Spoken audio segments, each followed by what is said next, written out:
Hello, ladies and gentlemen. I'm John Griffiths, the founder of Verus Property Investments.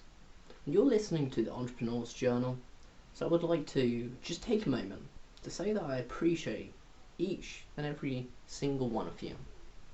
Now, what are we talking about today?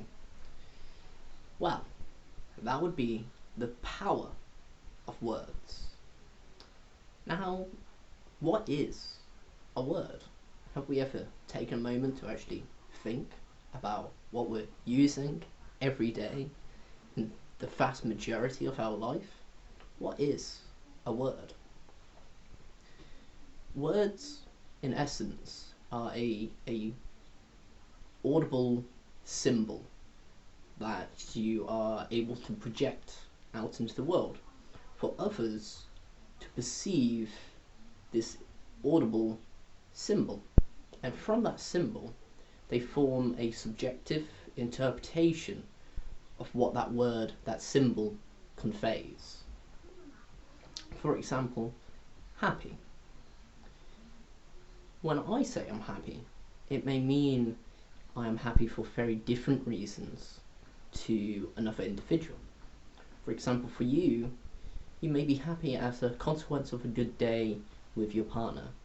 As for myself, I'm happy as in I've had a productive day at work. And although the content of why I am feeling that way is not communicated within the word, there is a underlying shared subjective sense of what that word, that symbol, means. So I may be able to say that I'm happy and not tell you all the different reasons of why I'm happy, and those reasons may be very different to what you would say that you're happy, yet we understand, we can sympathize with one another in this subjective feeling that we feel inside. Now, symbols, what exactly are they? Well, one way of looking at them is that they convey a massive amount of data, information. See a symbol as being like a memory stick that has a vast, incomprehensible amount of information on it. A symbol distills all of that information into its raw essence and then communicates that to other individuals who then interpret it through their subjective lens and come to a conclusion of what that symbol is conveying. Words are incredibly powerful because although they're a distillation of a vast amount of information, they convey a critical truth within them that describes with a high amount of precision what you're trying to communicate. Whilst if we were monkeys, just making random noises and communicating through that, or through our body language, there is a lack of precision in that information, which is a bit of an odd one, because you would think to be precise would mean that you would have to know the full context of all that information. But that's not the case. Words distill all of our content into what is the raw essence of it, what is the fundamental message you're trying to convey. So, although they distill all this information, they're incredibly precise in what they're communicating. And then we can string these words together to form sentences and paragraphs, and that further increases the precision of the description that you're trying to communicate to other individuals. See, we seem to underappreciate the usefulness and the bizarre utility of words. They're a profoundly powerful thing that we certainly take for granted. They enable us to communicate ideas that we can't actually think, in a weird way, the words to describe it.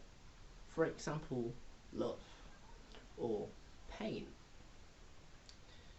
Those words, when you say them, we understand what they are, but when we actually think about it more deeply, what is love? Can you precisely describe what love is? I dare you to try. I dare you to try to describe with precision what love is.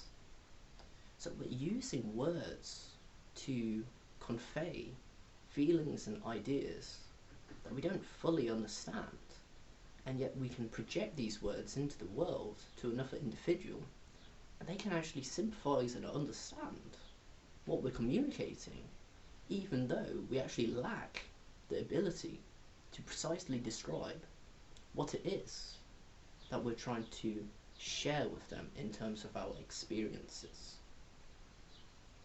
So I would like to say that we all should focus on developing the skill of using language and appreciate just how remarkable it is that we have found audible ways of communicating symbols that within them are revealing a raw truth that, when we think about it, it obscures what we're trying to communicate.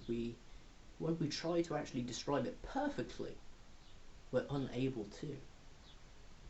So with that, I would like to say, take time to expand the use of the English language and whatever language you may have, because the more words you know, in essence, the more symbols you have to call upon to describe your intention, whatever it may be.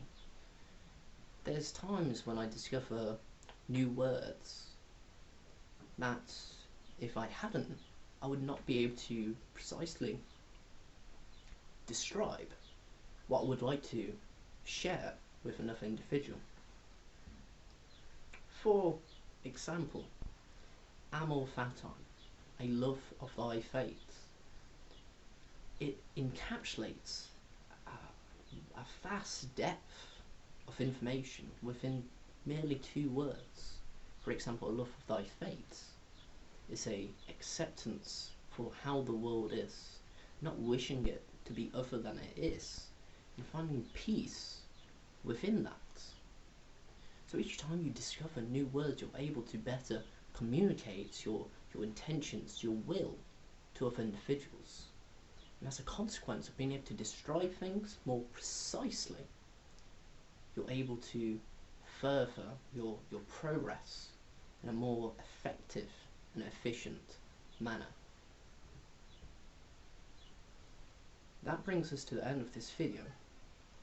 But before finishing, I would just like to reiterate just how deeply profound and just words do no justice to describing just how unique words actually are, and how much of a marvel each and every single word actually is.